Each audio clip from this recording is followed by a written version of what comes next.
railways carry around 230,000 people every day and are an important part of life in Scotland, moving both passengers and freight to over 350 stations. How did we get here? To find out, we have to travel back more than 200 years to the beginning of the 19th century. At that time, Scotland was industrialising rapidly, and the need to move goods became increasingly important. Road transport was very slow and costly, relying on horses to move people and goods along bumpy roads. A team of 4 horses could pull a load of up to 2 tons and would take around 12 hours to travel between Glasgow and Edinburgh. The fastest and easiest way to move bulky goods this time was by water. The completion of the Forth and Clyde Canal in 1790 linked the east and the west of the country for the first time, although it wasn't until 1822 that the Union Canal was completed, allowing goods to be brought directly to Edinburgh. Canal boats were pulled by horses and travelled quite slowly at around 2 to 3 miles per hour, but one boat could take over 30 tons of goods at a time. The era of canals was short-lived, however, as soon after the completion of the Union Canal, railways came to dominate transport in Scotland. The very earliest railways were developed to move coal from collieries to their destinations. The first colliery example in Scotland linked coalfields in Tranent in East Lothian to the port of Kilkenzie and was built in 1722. It was 2.5 miles long and had wooden rails upon which horses pulled 2-ton wagons on an incline, down towards the sea when the wagons were loaded and back up when they were empty. A later example of this was the Kilmarnock and Troon Railway, which became the first Scottish railway to be incorporated by an Act of Parliament in 1808 and opened in 1812. It was not licensed to carry passengers at first, but the railway found a way past this constraint by weighing would-be travellers and charging them the same rates as freight, conveying them in trucks filled with straw. Later, specially constructed carriages were introduced, much like stagecoaches, for which they were charged a shilling each way to travel outside, or 2 shillings and 6pence to travel inside. The first trains were horse-drawn. In 1817, the Kilmarnock and Troon Railway acquired its first steam locomotive, built by George Stephenson, but the cast-iron rails were not strong enough, and regular breakages forced a return to horse haulage. Various types of steam locomotives were built over the next decade until, in 1829, the famous Rain Hill trials were held to find a reliable design for the nearly complete Liverpool and Manchester Railway. George and Robert Stephenson's Rocket was the only locomotive to complete the trial successfully, establishing the Stephensons, Father George and son Robert, as the pre-eminent locomotive manufacturers of the day and assuring the place of steam as the principal source of power for railways. The success of the earliest companies led to huge investment in railways.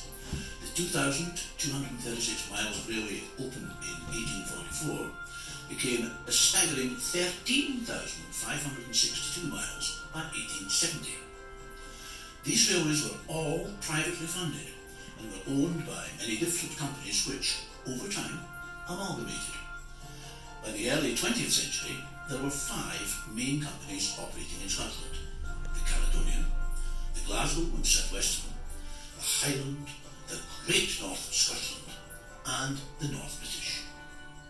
By 1914, Britain was at war with Germany, and the railways played an essential part in ensuring victory over the next 4 years of conflict. During the First World War, the government took control of the railway system from the private companies. Priority was given to transporting essential supplies and troops, and, apart from horrific disasters such as that at Quinton's Hill in 1915, when 226 people were killed, the system coped remarkably well. It was not until 1921 that the railways were once more handed back to the private companies, and even this was a change. In 1923, the many companies which made up railways were grouped into just 4. Of these, only the LMS and the LNER operated in Scotland. At first, the new companies struggled to improve the country's ageing Victorian rail network.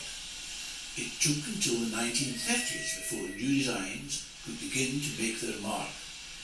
By this time, the results could be seen in the form of fast, new express locomotives and powerful freight engines. The main lines to Edinburgh and Glasgow from London saw an extraordinary publicity battle between the LMS and the LNER, with glamorous streamlined expresses vying to break the world rail speed record.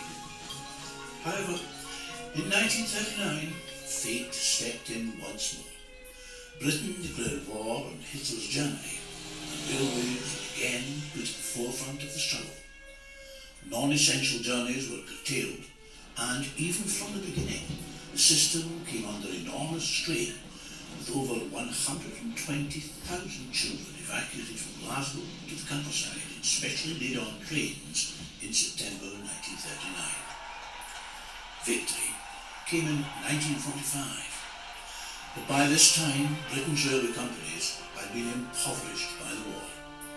The decision was taken by the newly formed Labour government to turn Britain's railways into one single nationalised company, the British Railways. In 1948, Scotland's railways became known as British Railways Scottish Region, and by the mid-50s, a plan was implemented to move, eventually, completely away from steam power to diesel and ultimately to electric traction. And so steam locomotives were gradually phased out in Scotland until, by mid-1967, there were none left. In 1963, Dr. Richard Beeching, the new chairman of the British Transport Commission, produced a report which recommended the closure of large parts of the rail system.